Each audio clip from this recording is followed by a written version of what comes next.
थोड़ा शुरू कर लेता ना, मैं कर शुरू है। क्या नेशनल हाईवे अथॉरिटी को इस समय लखनपुर में टोल वसूलना चाहिए? ये सवाल इस समय हर किसी के जहन में होगा। लखनपुर टोल प्लाजा ठीक मेरे इस समय पीछे है। लखनपुर टोल प्लाजा की ये तस्वीरें हैं। इसी टोल प्लाजा से पठानकोट की ओर से लखनपुर में गाड़ियां रुक करती हैं और यहीं से आप मेंटेनेंस के रूप में टोल देते हैं और जिसके बाद आपकी सफ़र जो है जम्मू कश्मीर में शुरू हो जाता है। यहीं से अगर शुरुआत करें तो पहले मगरखड़ की बात कर लें। एक पुल जो है वो खुद तोड़ा गया और दूसरी तरफ हम बात करें तो दूसरा पुल है जो जम्मू की तरफ रुक करता है। वहां पर दोनों तरफ से डाइवर्जन है, गाड़ियां आमने सामने चल रही हैं और भारी रश है। एक पुल हो गया।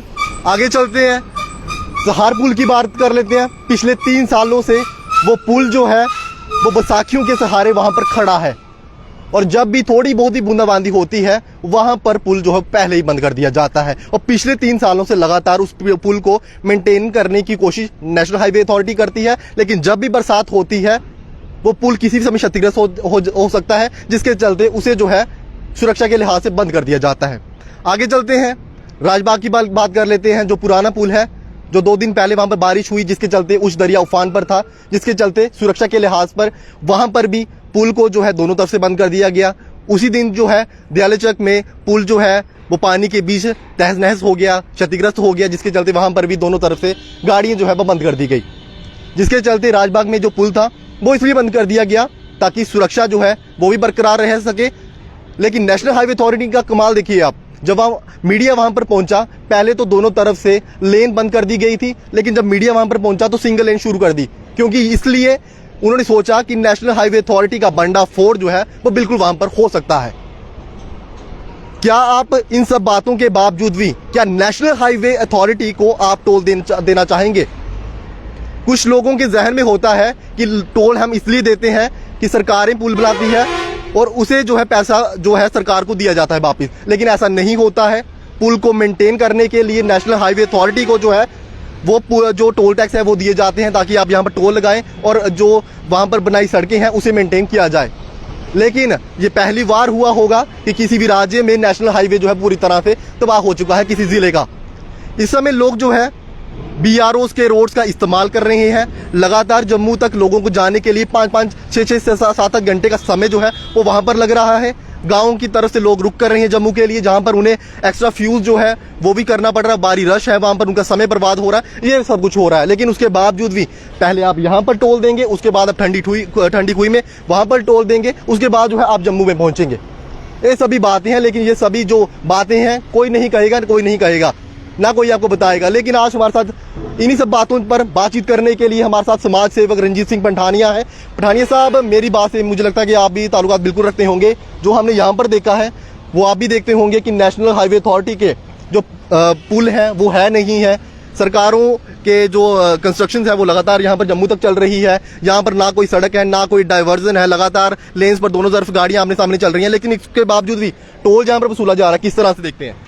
अभिषेक जी, बहुत बहुत शुक्रिया आपका कि ये बर्निंग इशू है आज का, तो इस पे टिप्पणी करते हुए, क्योंकि टिप्पणी तो जरूरी है, क्योंकि जो तरनाक का जो ब्रिज जो ध्वस्त हुआ है मात्र एक रात की बारिश में, वो जो पुल है वो ध्वस्त हो गया।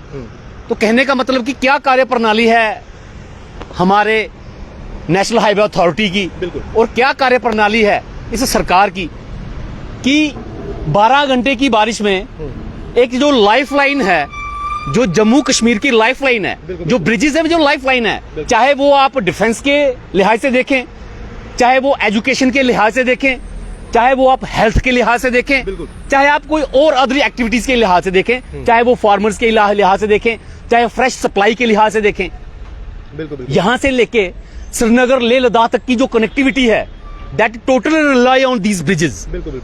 तो कहने का मतलब कि अगर ये हमारी लाइफलाइन ही सुरक्षित नहीं है तो फिर हम अपने इस यूटी के इंफ्रास्ट्रक्चर को किस ओर लेके जा रहे हैं? इसी संदर्भ में अगर बात की जाए आज की डेट में टोल टैक्स की, तो टोल टैक्स का एक मुद्दा पहले भी उठा कि अमरनाथ यात्रा चल रही है, यात्रियों को टोल माफ होना चाहिए। नेशनल हाईवे की क्या गाइडलाइन है, उन्होंने किस कॉन्ट्रैक्टर को किस लिहाज से क्या किन कंडीशन से वो टोल दिया है वो उनको पता होगा। उसके बाद आज 2 दिन से अगर पुल ध्वस्त है तो नेशनल हाईवे अथॉरिटी की गाइडलाइंस के मुताबिक क्यों फौरन वहां से नोटिस इनको जहां इनको मेल डिलीवर नहीं होती है कि अगर आपका 60 किलोमीटर का स्पैन जो है वो आपका कंप्लीट नहीं है, आप लोगों को नेशनल हाईवे की जो सर्विस है वो आप प्रोवाइड नहीं कर पा रहे हो, तो you are not eligible to take the toll tax at the entry point of Lakhanpur. ये सीधी सी बात एक जाहिर होती है।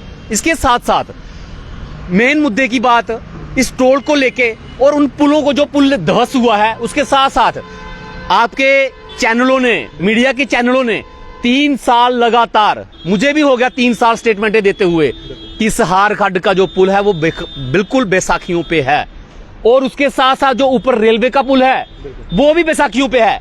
इसका संज्ञान कौन लेगा? आज की डेट में हर बंदे को ये फील करवा दिया है इस प्रशासन ने कि आप लोग अपाहिज हो, आप डेफ और डम हो। इसके संदर्भ में अगर आज बात की जाए, तरना जो ब्रिज कोलैप्स हुआ है, जो डैमेज हुआ है, आपको पता हो कि महज 50 मीटर की दूरी पर रेलवे लाइन का पुल है, इंडियन रेलवे का पुल है।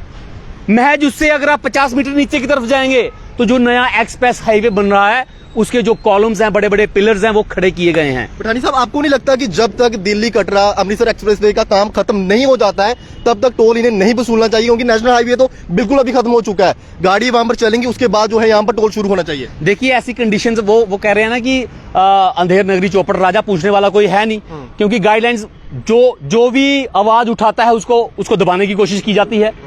लेकिन दबेगा वो जो डरता है, जिसके मन में खोट होगा, जिसके मन में पाप होगा, बात अपोज वो नहीं करेगा। जिसके मन में कुछ नहीं है वो कभी भी दबाव के नीचे नहीं आएगा, वो बोल्डली बात करेगा कि टोल टैक्स होता है कि आपका 60 किलोमीटर का स्पैन जो है, ये NH1 की NH44 की गाइडलाइंस है कि अगर आपका 60 किलोमीटर का स्पैन है तो आपको टोल टैक्स पे करना है। 85 रुपीज आपको सिंगल एंट्री के लिए और 130 रुपीज आपको डबल एंट्री के लिए। और इसके साथ साथ अगर 10 सेकंड से ज्यादा आपको खड़े हुए वहां पे हो जाता है तो you are not eligible to pay the toll tax. और अगर वहां पे टोल टैक्स पे 100 मीटर से ज्यादा की लाइन लगी है तो टोल टैक्स की ये जिम्मेवारी बनती है उस टोल टैक्स कॉन्ट्रैक्टर की या उस एजेंसी की, वहां पे येलो लाइट वो लगाए कि आपको 100 मीटर से ज्यादा आप पीछे खड़े हो तो you are not eligible to pay the toll tax. ये सारी बातें बहुत दूर की हैं, people are not much awared, क्योंकि लोगों को उस लेवल तक लेके जाया ही नहीं गया। आज की डेट में जो उपलब्धियां गिनवाते थे, कीड़ियां कन्याल दा पुल, हीरा नगरे दा पुल, एड़ा पुल, फलाना पुल, तरनाई वाला पुल, मंगलूरे वाला पुल, बार्डर वाला पुल, इधर वाला पुल, उधर वाला पुल, ओ यार कोई तो स्टेटमेंट दो आइए, इसलिए कुछ तो बोलो। You are the representative of the public and you are accountable towards the public. आप जनता के प्रतिनिधि हो, जनता की समस्या के बारे मलाई तो यार तुम खाई लेंदे हो, ठीक है, जिसले थल्ले दुध रही हिंदा ਉਹ ਤੁਸੀਂ दिखते नहीं आओ पे, जिसले तो अच्छाई हुंदी है उसले तो तुम क्रेडिबिलिटी सारी लेंदे हो, अच्छे काम होंगे। और असं बोल रहे हैं कि अगर अच्छे काम हो आवे तो well done, you are going on the right track. But जिसले कुछ बुरा होगा समाज के विच, उसले समाज कन्नै खड़ोगे सही, then you are answerable toward the public, क्योंकि ये पब्लिक के टैक्स है, ये किसी के बाप का पैसा नहीं है, पब्लिक टैक्स देती है। हम लोग टैक्स देते हैं, साल का 2-2, 3-3, 4-4, 5-5 लाख रुपया टैक्स जाता है सरकार को, तब जाके ये इंफ्रास्ट्रक्चर जो है वो डेवलप किए जाते हैं, डेवलप होते हैं, चाहे वो मेडिकल हो, चाहे वो रेलवे हो, चाहे वो नेशनल हाईवे हो, चाहे वो एजुकेशन की फैसिलिटीज हो। सरकार कहां से पैसा लगाएगी, सरकार रेवेन्यू कहां से जनरेट करेगी? Through direct taxes, indirect taxes और through implementation of other taxes that is lie on GST। यही रेवेन्यूज है सरकार के। सरकार पैसा कहां से लेती है? पैसा तो पब्लिक का है, बट उस पब्लिक के पैसे का आप क्यों मिस यूटिलाइजेशन कर रहे हो? पठानी साहब, जिस तरह से लगातार पुल जो हो, ब्रिज हो, सड़कें हो, लगातार क्षतिग्रस्त हो रही हैं, लेकिन उसके बावजूद नेशनल हाईवे से कोई सवाल जो है वो नहीं पूछे जा रहे हैं, कोई अकाउंटेबिलिटी जो है वो लोग नहीं ले रहे हैं। जब मीडिया उनसे सवाल पूछता है वो हमसे बांटते हैं, एडमिनिस्ट्रेशन उनसे सवाल नहीं पूछ रहा, तो किस तरह से देखते हैं कामों की गुणवत्ता किस तरह से आएगी? फ्लाईओवर की बात कर लें, पिछले दिनों फ्लाईओवर पल्ली फ्लाईओवर की बात कर लें, वो नीचे बैठ गया। जो पिछले दिनों दयालेचक में पुल बना था, 2011 में वो पुल शुरू हुआ था, 10 साल भी पुल नहीं निकला। जो पुराने पुल हैं वो जो बनाए गए हैं उन्हें जो खुद ब खुद तोड़ना पड़ रहा है, लेकिन जो पानी में खुद ब खुद ध्वस्त हो रहे हैं, तो किस तरह से दिखते हैं ये? सबसे बड़ा corrupt department Jammu Kashmir UT में national highway authority of India, सबसे बड़ा करप्ट डिपार्टमेंट। ये अपने तेवर तब दिखाते हैं, अभी पिछले दिनों कुछ कोई वीडियो वायरल हो रही थी, मैंने वहां पे भी कमेंट किया था कि इनके तेवर अगर आपने देखने हो तो नेशनल हाईवे के किनारे जब आप कंस्ट्रक्शन करते हैं तो आप एक एनओसी लेने के लिए इनके दफ्तर के चक्कर काटो, फिर आपको पता चलेगा कि नेशनल हाईवे अथॉरिटी जो है वो किस तरीके से काम करती है, इसकी कार्यप्रणाली क्या है। क्योंकि ये लोग पब्लिक को असिस्ट करने के लिए यहाँ पे है ही नहीं, इनका कोई लॉजिक ही नहीं बनता। और रही बात गुणवत्ता की, तो मैं आपको साफ बता दूं कि महज आडंबर खड़े करना, बड़े बड़े स्ट्रक्चर खड़ा करना, यही एक टारगेट नहीं होना चाहिए। उसकी क्वालिटी पे ध्यान होना चाहिए, उसकी गुणवत्ता पे बिल्कुल ध्यान होना चाहिए, उसकी टेस्टिंग प्रॉपर तरीके से हो, जनता निराश ना हो और जनता का जो पैसा है वो बर्बाद ना हो। इसका जो जिम्मा है वो प्रशासन ने लेना चाहिए।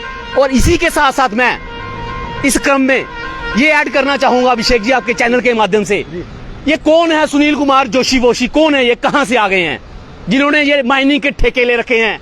चाहे वो सहारखंड की बात हो, चाहे वो बेई की बात हो, चाहे वो तरना की बात हो, फॉर्म ए फॉर्म 4 इनके पास होता है बिलावर का, माल उठाते हैं ये राजबाग से, माल उठाते हैं ये तरना खड्ड से। इनको कौन चेक करेगा। और डीएमओ साहब आपके आगे एक रिक्वेस्ट है कि आप अपने ऑनलाइन पोर्टल से चेक करें कि आपके पास स्टॉक कितना है और आप इशू कितना कर रहे हैं और इनके पास स्टॉक फिजिकल में पड़ा कितना है। और माइनिंग का जो एरिया जो ऊपर से अलॉट किया जाता है कि वाकया में वो माइनिंग का एरिया वहां से एक्टिवेट किया जा रहा है या कहीं और से किया जा रहा है, इस पे आप संज्ञान ले, नहीं तो फिर से वही बात आ जाएगी जैसे पिछले दिनों में डायरेक्टर माइनिंग आए थे और फिर कठुआ में बवाल खड़ा हुआ था। और इस बात का संज्ञान आप जरूर लीजिएगा। मैं जनता से भी अपील करना चाहूंगा कि प्रशासन को यह बात पूछे कि जो तरना का जो ब्रिज कोलैप्स हुआ है उसके महज 30 मीटर की दूरी पे क्रशर लगा हुआ है, उस क्रशर की परमिशन कौन से प्रशासन ने दी है, मैं ये फिर से पूछना चाहूंगा। और मैं इस मुद्दे को लेके जाऊंगा आगे तक और हो सकता है हम लोग आरटीआई का भी सहारा लें। कारण ये कि एक नेशनल हाईवे का ब्रिज जो कोलैप्स होता है उसके साथ 50 मीटर पे ऊपर रेलवे का ब्रिज है और उसके 50 मीटर नीचे नेशनल जो अपना एक्सप्रेस हाईवे बन रहा है उसके ब्रिज जो है उसकी तैयारी चल रही है। बिल्कुल ये देख सकते हैं आप कि अब लाइनें लंबी कतारों में यहाँ पर लगी हुई हैं, लेकिन उसके बावजूद भी जो गाइडलाइंस है इन लोगों की उसका ये है लोग उल्लंघन करते हैं। यहाँ पर बड़ी बड़ी लाइनें लग रही हैं, उसके बावजूद भी ये लोग यहाँ पर टोल जो है बिल्कुल वसूले करेंगे। जिस तरह से कुछ लोग कहते हैं कि जेके 08 का टोल एग्जाम्प्ट हुआ है, आप भी जानते होंगे हम भी जानते होंगे टोल तब भी यहाँ पर लग रहा है। जो लखनपुर के कुछ युवा साथी हैं जो हमारे जो कहते हैं कि हम लोगों ने एग्जाम्प्ट किया है टोल, ऐसा बिल्कुल नहीं है। आप लोग भी जानते होंगे, हम भी जानते हैं कि हमारी गाड़ियों का भी कितने बार यहाँ पर टोल कटा है, लेकिन जो प्रोपोगेंडा यहाँ पर फेक चलाया जा रहा है कि हम लोगों ने जेके 08 का टोल यहाँ पर माफ किया, बिल्कुल ऐसा नहीं है। और पठानी साहब ने बिल्कुल सही बात की है, जो माइनिंग लगातार की जा रही है, मीटर उसका दायरा उसका तय नहीं किया गया है। 500 मीटर के भीतर ही तरना में भी 5-6 क्रैशर जो यहाँ पर लगे हुए हैं उसकी लीज वहाँ पर तय नहीं की गई है। एक तरफ रेलवे के पुल्स हैं, आगे चलें तो दिल्ली कटरा एक्सप्रेस वे का वहां पर काम लगा हुआ है, लेकिन उसके बावजूद भी वहां पर क्रैशेस चल रहे हैं और पुल के नीचे से ही माल जो है वहां से उठाया जा रहा है। और जिस तरह से शुरू से हमने बात की कि क्या इस समय नेशनल हाईवे अथॉरिटी का टोल लेना बनता है जब इनके पास पुल नहीं है, सड़कें नहीं है, लगातार आमने सामने गाड़ियां चल रही है, भारी रश है, लोग BRO रोड का इस्तेमाल कर रहे हैं, क्या इसलिए इन लोगों को टोल देना चाहिए? कठुआ से लेकर जम्मू तक यहाँ पर कंस्ट्रक्शन चल रही है और कंस्ट्रक्शन के बीच में टोल नहीं होता है। और लोग ये भी जानते होंगे शायद कि मेंटेनेंस के लिए जो टोल होता है, सड़कें बनाने के लिए टोल नहीं होता जो आप लोग देते हैं। तो फिलहाल NHAI का क्या रुख रहता है इस पर, यह जानने वाली जल्द से जल्द हमारी बात होगी कि क्या NHAI क्या इस पर टोल माफ करेगी, क्योंकि ये टोल पहले आप यहाँ पर देंगे, उसके बाद ठंडी खुई में देंगे, 5 से 7 घंटे आपको जम्मू जाने के लिए लगेंगे, एक्स्ट्रा फ्यूलिंग आपको करनी पड़ेगी, भारी रश आपको देखना पड़ेगा। और इतना कुछ होने के बावजूद भी, प्रताड़ित होने के बाद भी आपसे NHAI जो है वो टोल जो है वो वसूलेगा।